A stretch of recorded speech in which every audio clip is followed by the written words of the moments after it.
Oke, assalamualaikum warahmatullahi wabarakatuh, sahabat trading analisa. Sekarang kita akan analisa untuk market goal ya, untuk minggu kedepannya seperti apa. Di sini,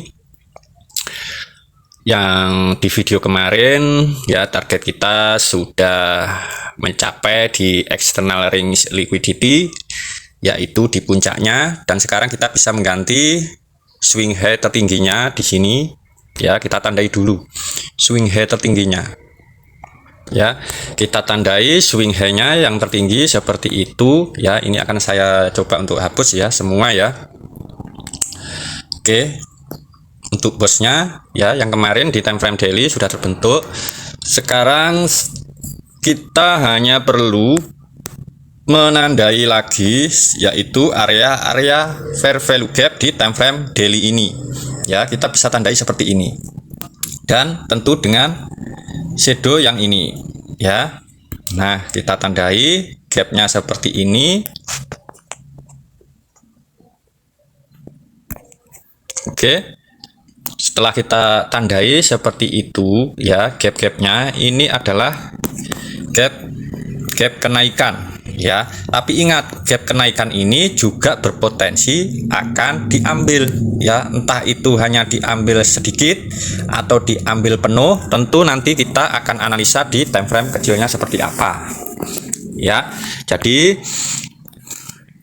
kita tandai gap-gapnya di time frame daily ini. Fungsinya jika market nanti melakukan penurunan ya, tentu dia akan mengambil yaitu internal range liquidity ini terlebih dahulu ya. Ini sebagai internalnya ya, dan ini juga sebagai internalnya. Nah, tentu sahabat-sahabat trading analisa akan bertanya, fair value gap mana yang valid untuk kita melakukan open posisi B-nya ya. Tentu di sini nanti kita akan melihat di time frame kecilnya ya, semisal di time frame H1 ya, di time frame M15.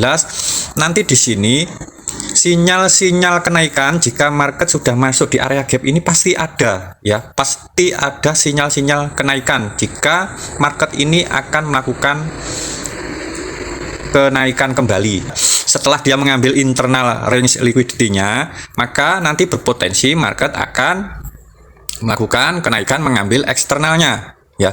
Tapi jika ini nanti market di candle di hari Senin ini dia ada pembukaan candle atau pembentukan candle ya, dia mengambil eksternalnya. Nah, jika dia mengambil eksternalnya ini, bisa jadi nantinya juga akan ada koreksi ya, koreksi untuk mengambil yaitu internalnya ya, bisa saja seperti itu. Setelah dia mengambil internalnya, maka kita sudah siap-siap untuk open posisi B ya, dengan catatan di time frame kecilnya nanti ada sinyal-sinyal kenaikan atau konfirmasi kenaikan ya. Jadi pertama kita hanya perlu menandai fair value gap-nya di time frame daily ini. Oke, kemudian kita coba melihat time frame H4-nya seperti apa ya. Nah, ternyata di sini di time frame H4 ya, gap-gapnya ini sudah diambil ya, gap-gap ini sudah diambil. Ini yang kemarin ya. Di sini analisa kita yang kemarin dan market sudah berhasil naik. Gap di situ sudah diambil, tinggal gap yang di bawah ini ya, tinggal gap yang di bawah ini. Nah, ini adalah gap time frame H4 yang belum diisi. Apakah market nantinya akan mengisi gap itu ya? Bisa saja, karena gap ini juga bertepatan dengan gap di time frame daily-nya ya.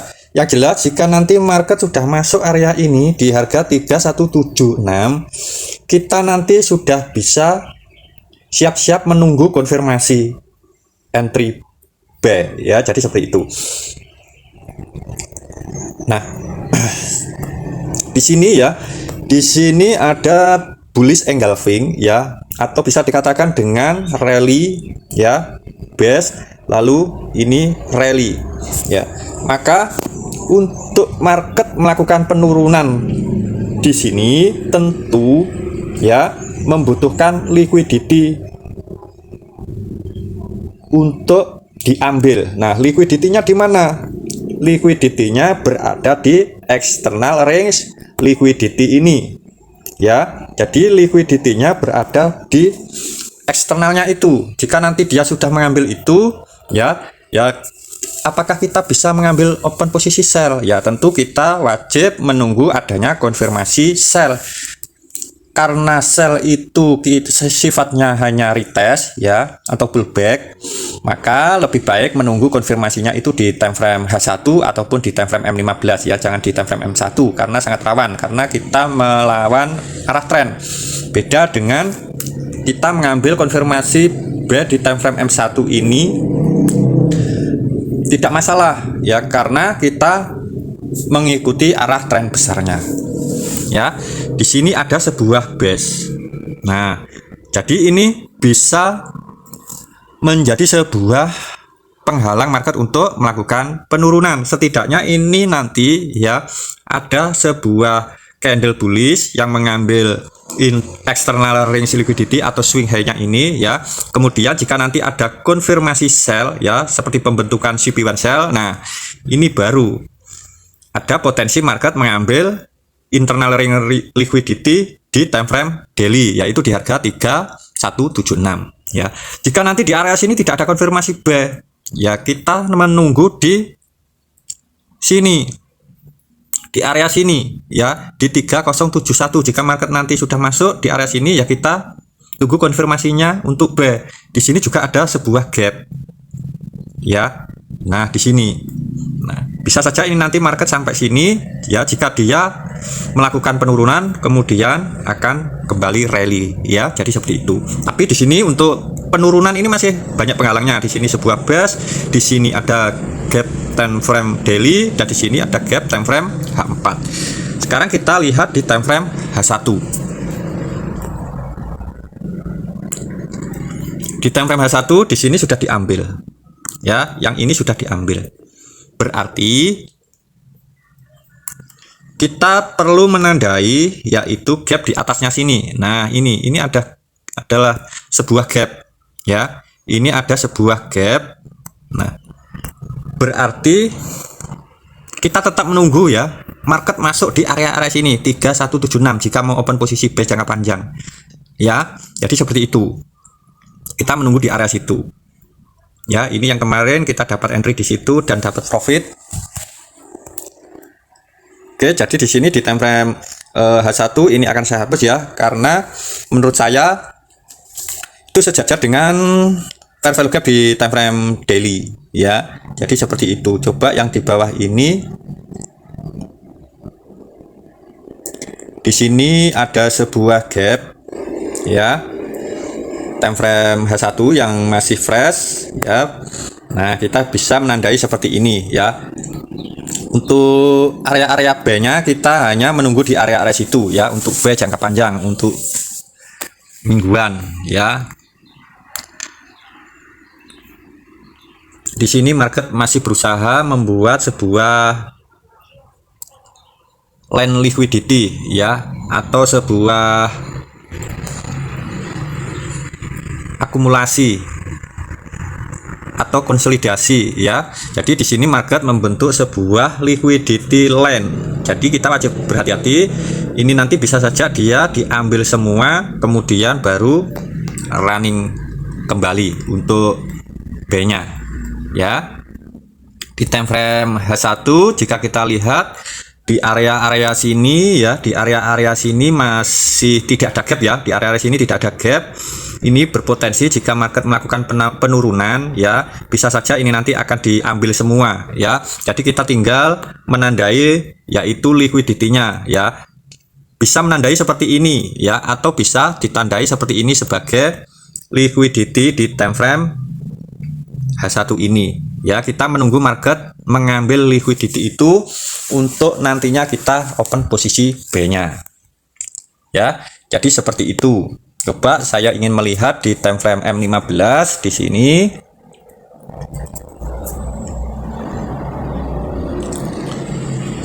Nah, di sini ya. menurut saya ini nanti masih ada potensi market akan mengambil ya eksternalnya, kemudian nanti akan ada potensi untuk mengambil liquidity di bawah ini ya, diambil ya. Jadi nanti kita tunggu buy-nya saja ya. Kalau saya cenderung menunggu buy-nya karena market gold ini sekarang sedang bullish-bullishnya, dan perlu diingat ya. Jadi untuk sahabat-sahabat trading analisa wajib berhati-hati karena market di tahun-tahun ini sangat agresif ya. Maka saya sarankan untuk memasang SL di setiap sahabat-sahabat trading analisa itu mau open posisi buy-nya ya. Jadi di sini di time frame M15 jika kita ulang analisa ya, di time frame M15 ini di sini market masih terhalang oleh gap di sini ya. Gap di sini bertepatan dengan breaker block ini ya. Ini adalah breaker block yang ini ya. Nah, di sini masih mencoba untuk dihalangi ya. Jika ini nanti market turun terlebih dahulu, nah ini justru malah enak ya. Sebelum dia mengambil eksternal ini, dia turun terlebih dahulu, maka nanti jika kita open posisi buy, target kita tentu berada di eksternal range liquidity-nya ya. Tapi jika dia nanti mengambil eksternal range liquidity kemudian ada penurunan ya, kita tinggal menandai atau menunggu di harga-harga ini 3176 ini ya, di internal range liquidity di time frame daily ya. Jadi seperti itu ya, mudah-mudahan bisa dipahami ya untuk analisa kali ini. Oke, coba saya ingin melihat di time frame weekly ya, untuk mingguan. Nah, yang mingguan ini kemarin saya jelaskan bahwa market ya, jika mampu break dengan body candle ini menjadi sinyal-sinyal kenaikan ya. Ada potensi nanti yang jelas dia mengambil eksternal ini ya di minggu besok ya. Jadi di minggu-minggu besok ini ada potensi mengambil eksternal range liquidity-nya ya. Apakah dia akan pullback terlebih dahulu ya, kita tidak tahu. Yang jelas di sini sinyalnya sinyal kenaikan. Jika dia ada penurunan, nah jika ada penurunan maka kita bisa pantau di sini ya, di sini di shadow tertinggi yang ini ya. Nah, dan shadow tertinggi ini bertepatan dengan gap di time frame daily tadi ya, sejajar, hampir sejajar. Nah, ini kesempatan kita untuk hajar buy ya, kesempatan kita untuk hajar buy dengan target di external range liquidity-nya ya. Jadi seperti itu analisa saya untuk minggu besok ya, 1 minggu besok seperti itu. Yang jelas kita tunggu di hari Senin nanti seperti apa jalannya market, apakah ada informasi candle penurunan, kemudian setelah ada pergerakan penurunan lalu ada konfirmasi kenaikan ya, maka kita bisa hajar buy di area-area sini nanti. Oke, demikian dari trading analisa, mudah-mudahan bisa dipahami dan bisa bermanfaat buat sahabat-sahabat trading analisa. Tentu seperti biasa ya, sahabat trading analisa selalu saya doakan untuk semua sahabat-sahabat trading analisa sehat selalu, banyak rezekinya. Wassalamualaikum warahmatullahi wabarakatuh. Salam profit konsisten.